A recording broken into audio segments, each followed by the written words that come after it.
Good morning.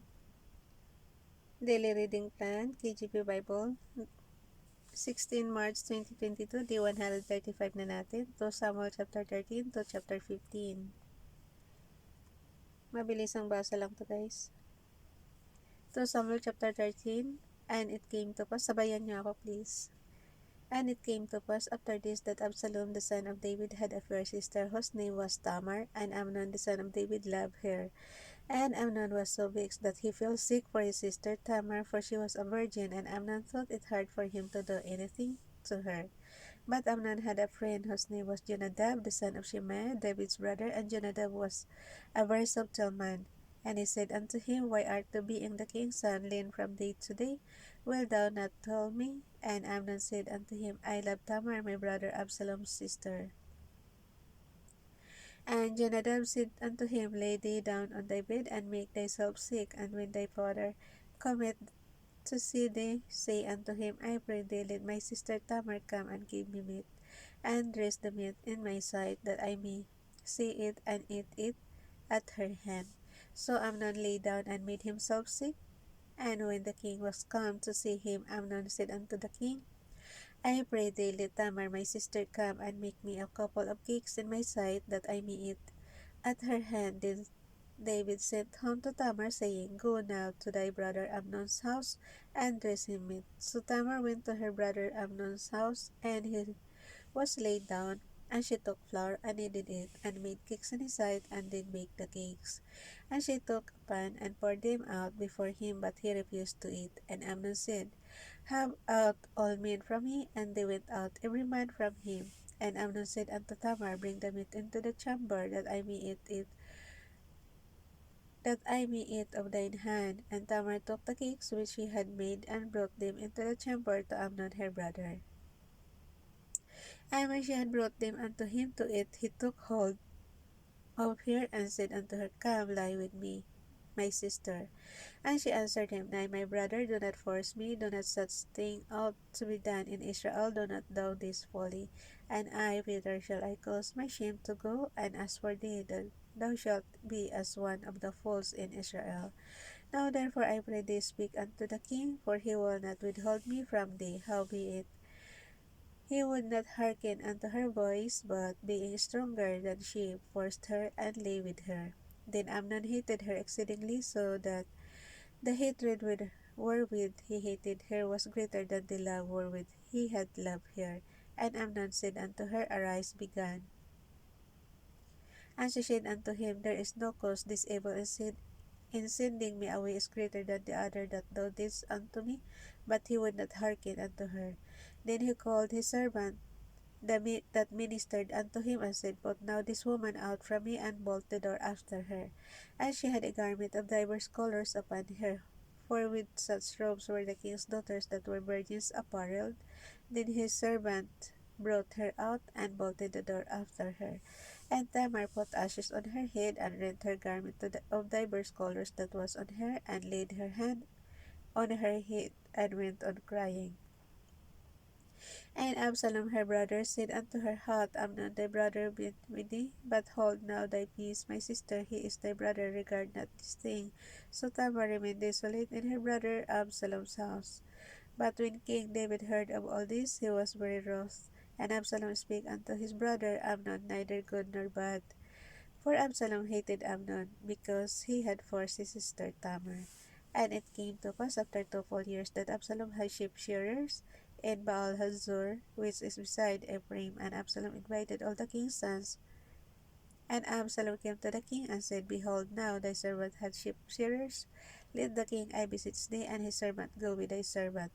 And the king said to Absalom, Nay, my son, let us not all now go, lest we be chargeable unto thee. And he praised him, howbeit he would not go, but blessed him. Then said Absalom, If not, I pray thee, let my brother Amnon go with us. And the king said unto him, Why should he go with thee? But Absalom praised him, that he let Amnon and all the king's sons go with him. Now Absalom had commanded his servants, saying, Mark ye now, when Amnon's heart is merry with wine, and when I say unto you, Smite Amnon, then kill him, for have not I commanded you, Be courageous and be valiant. And the servants of Absalom did unto Amnon as Absalom had commanded. Then all the king's sons arose, and every man got him up upon his mule and fled. And it came to pass, while they were in the way, that tidings came to David, saying, Absalom had slain all the king's sons, and there is not one of them left. Then the king arose, and tore his garments, and lay on the earth, and all his servants stood by with their clothes rent. And Jonadab, the son of Shimei, David's brother, answered and said, Let not my lord suppose that they have slain all the young men, the king's sons, for Amnon only is dead. For by the appointment of Absalom, this hath been determined from the day that he forced his sister Tamar. Now therefore let not my lord the king take the thing to his heart to think that all the king's sons are dead, for Amnon only is dead. But Absalom fled, and the young man that kept the watch lifted up his eyes, and looked, and behold, there came much people by the way of the hillside behind him. And Jonadab said unto the king, Behold, the king's sons come, as thy servant said, so it is. And it came to pass, as soon as he had made an end of speaking, that behold, the king's sons came and lifted up their voice and wept, and the king also and all his servants wept very sore. But Absalom fled and went to Talmai, the son of Ammihud, king of Geshur, and David mourned for his son every day. So Absalom fled and went to Geshur, and was there 3 years. And the soul of King David longed to go forth unto Absalom, for he was comforted concerning Amnon, seeing he was dead. Wait lang, guys.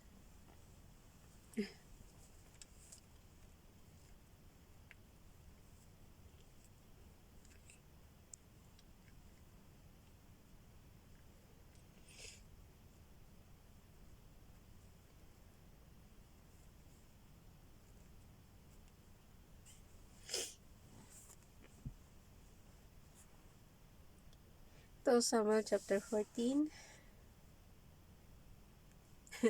Lumabo na mata ko. Now Joab the son of Zeruiah perceived that the king's heart was toward Absalom, and Joab sent to Tekoa, and fetched thence a wise woman, and said unto her, I pray thee, feign thyself to be a mourner, and put on now mourning apparel, and anoint not thyself with oil, but be as a woman that had a long time mourned for the dead, and come to the king, and speak on this manner unto him. So Joab put the words in her mouth. And when the woman of the car spake to the king, she fell on her face to the ground, and did obeisance, and said, Help, O king. And the king said unto her, What aileth thee? And she answered, I am indeed a widow woman, and mine husband is dead. And thine handmaid had 2 sons, and they two strove together in the field, and there was none to part them, but the one smote the other, and slew him. And behold, the whole family is risen against thine handmaid. And they said, Deliver him that smote his brother, that we may kill him for the life of his brother whom he slew. And we will destroy the heir also, and so they shall quench my call which is left, and shall not live to my husband, neither name nor remain there upon the earth. And the king said unto the woman, Go to thine house, and I will give charge concerning thee. And the woman of the coast said unto the king, My lord, O king, the iniquity be on me, and on my father's house, and the king and his throne be guiltless. And the king said, Whosoever saith aught unto thee, bring him. Ay, tiyan ko. Inom lang tayo tubig mamaya. Bring him to me, and he shall not touch thee any more. Then said she, I pray thee, let the king remember the Lord thy God, thou wouldest not suffer the revengers of blood to destroy any more, lest they destroy my son. And he said, As the Lord liveth, there shall not one hair of thy son fall to the earth. Then the woman said, Let thine handmaid, I pray thee, speak one word unto my lord the king. And he said, Say on. And the woman said, Wherefore then hast thou verse 13. And the woman said, Wherefore then hast thou thought such a thing against the people of God? For the king doth speak this thing as one which is faulty, and that the king doth not fit some again his banish. For we must needs die, and are as water spilt on the ground, which cannot be gathered up again. Neither doth God respect any person, yet doth he devise means that his banished be not expelled from him. Now therefore that I come to speak on this thing unto my lord the king, it is because the people have made me afraid. And thy handmaid said, I will now speak unto the king. It may be that the king will perform the request of his handmaid. For the king will hear to deliver his handmaid out of the hand of the man that would destroy me and my son together out of the inheritance of God. Then thine handmaid said, the word of my lord the king shall now be comfortable for us an angel of God. So is my lord the king to discern good and bad. Therefore the Lord thy God will be with thee. Sabayan niyo ako guys. Na ano na yung mata ko.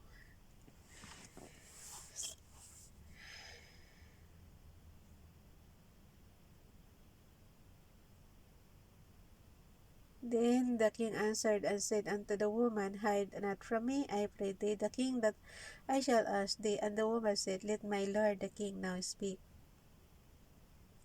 And the king said, is not the hand of Joab with thee in all this? And the woman answered and said, as thy soul liveth, my lord the king, none can turn to the right hand or to the left from out thy my lord the king hath spoken. For thy servant Joab he bade me, and he put all these words in the mouth of thine handmaid. Two fits about this form of speech had thy servant Joab done this thing, and my lord is wise according to the wisdom of an angel of God, to know all things that are in the earth. And the king said unto Joab, behold, now I have done this thing, go therefore bring the young man Absalom again. And Joab fell to the ground on his face, and bowed himself, and thanked the king. And Joab said, today thy servant knoweth that I have found grace in thy sight, my lord, O king, in that the king had fulfilled the request of his servant. So Joab arose and went to Geshur, and brought Absalom to Jerusalem. And the king said, let him turn to his own house, and let him not see my face. So Absalom returned to his own house, and saw not the king's face. But in all Israel there was none to be so much praised as Absalom for his beauty, from the sole of his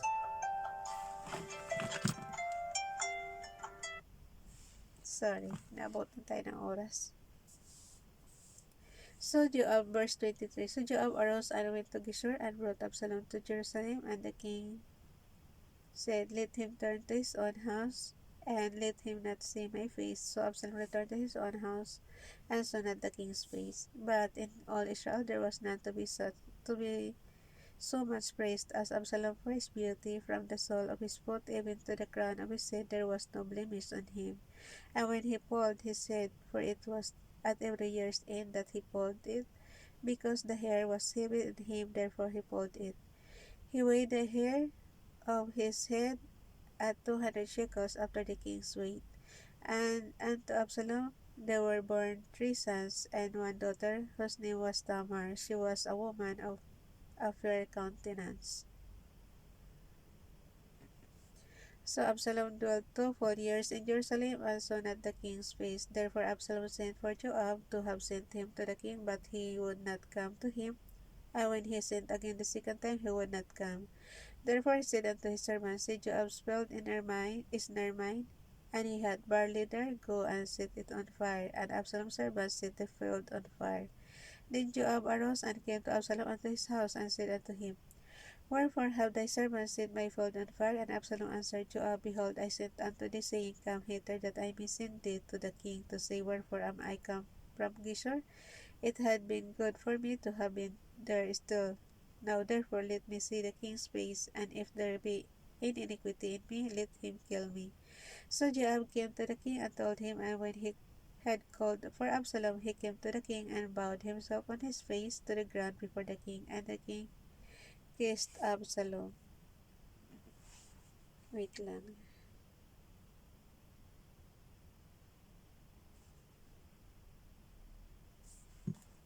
So, chapter 50 na tayo.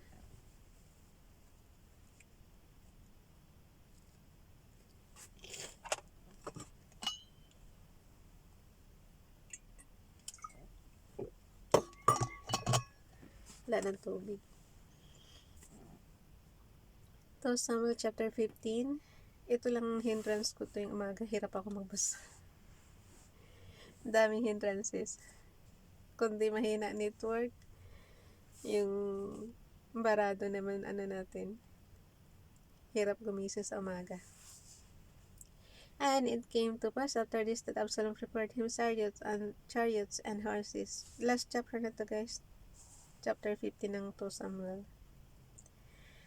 Verse 1, And it came to pass after this that Absalom prepared him chariots and horses and 50 men to run before him. And Absalom rose up early and stood beside the way of the gate. And it was so that when any man that had a controversy came to the king for judgment, then Absalom called unto him and said, Of what city art thou? And he said, Thy servant is of one of the tribes of Israel.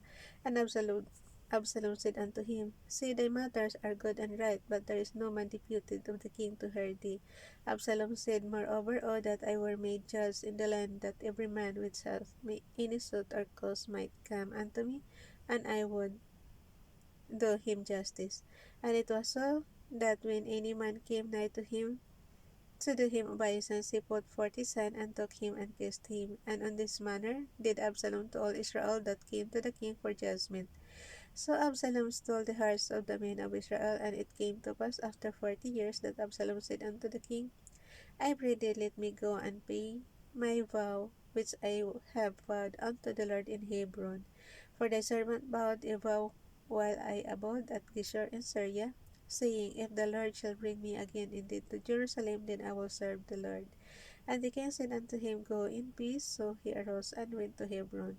But Absalom sent spies throughout all the tribes of Israel, saying, As soon as ye hear the sound of the trumpet, then ye shall say, Absalom reigneth in Hebron. And when Absalom went 200 men out of Jerusalem that were called, and they went in their simplicity, and they knew now not anything. And Absalom sent for Ahithophel the Gilonite, David's counselor from the city, even from Gilo, while he offered sacrifices, and the conspiracy was strong, for the people increased continually with Absalom. And there came a messenger to David, saying, The hearts of the men of Israel are after Absalom. And David said unto all his servants that were with him at Jerusalem, Arise, and let us flee, for we shall not else escape from Absalom. Make speed to depart, lest he overtake us suddenly, and bring evil upon us, and smite the city with the edge of the sword. And the king's servants said unto the king, Behold, thy servants are ready to do whatsoever my lord the king shall appoint. And the king went forth, and all his household after him, and the king left 10 women which were concubines to keep the house.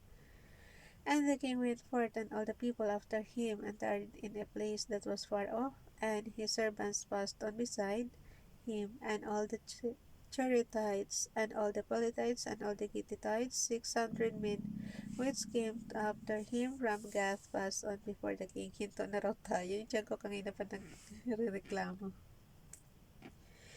Ang haba naman kasi, story to ng pamilya ni David, King David. Then said the king to Ittai the Gittite, Wherefore goest thou also with us? Sometimes, guys, yung story nila complicated din masyado. Sila nag-aaway, magkakapatid. Then said the king of Ittai the Gittite, Wherefore goest thou also with us? Return to thy place, and abide with the king, for thou art a stranger and also an exile. Where areas thou camest, but yesterday should I this day make thee go up and down with us, saying, I go whither I may return to, and take back thy brethren. Mercy and truth be with thee. And Ittai answered the king and said, As the Lord liveth, and as my lord the king liveth, surely in what place my lord the king shall be, whether in death or life, even there also will thy servant be. And David sent to Ittai, Go and pass over. And Ittai the Gittite passed over, and all his men, and all the little ones that were with him, and all the country wept with a loud voice, and all the people passed over. The king also himself passed over the brook Kidron, and all the people passed over toward the way of the wilderness. And Zadok also and all the Levites were with him, bearing the ark of the covenant of God. And they set down the ark of God, and Abiathar went up until all the people had done passing out the city. And the king said unto Zadok, Carry back the ark of God into the city. If I shall find favor in the eyes of the Lord, he will bring me again. I shall be both it and his habitation. But if he does say, I have no delight in thee, behold, here am I. Let him do to me as seemeth good unto him. The king said also unto Zadok the priest, Art not thou a seer? Return into the city in peace, and your two sons with you, Ahimaaz thy son, and Jonathan the son of Abiathar. See, I will tarry in the plain of the wilderness until there come word from you to certify me. Zadok therefore and Abiathar carried the ark of God again to Jerusalem, and they tarried there. And David went up by the ascent of Mount Olivet, and wept as he went up, and had his head covered, and he went barefoot. And all the people that was with him covered every man his head, and they went up weeping as they went up. And one told David, saying, Ahithophel is among the conspirators with Absalom. And David said, O Lord, I pray thee turn the counsel of Ahithophel into foolishness. And it came to pass that when David was come to the top of the mount where he worshipped God, behold, Hushai the Archite came to meet him with his coat rent and earth upon his head.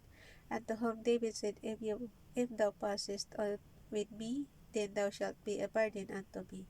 But if thou return to the city and say unto Absalom, I will be thy servant, O king, as I have been thy father's servant hitherto, so will I now also be thy servant. Then mayest thou for me defeat the counsel of Ahithophel. And hast thou not there with thee Zadok and Abiathar the priest? Therefore it shall be, that what things soever thou shalt hear out of the king's house, thou shalt tell it to Zadok and Abiathar the priest. Behold, they have there with them their two sons, Ahimaaz Zadok's son, and Jonathan Abiathar's son. And by them ye shall send unto me everything that ye can hear. So Hushai, David's friend, came into the city, and Absalom came into Jerusalem. So that's it. Hanggang 15 lang tayo. Bye everyone. God bless.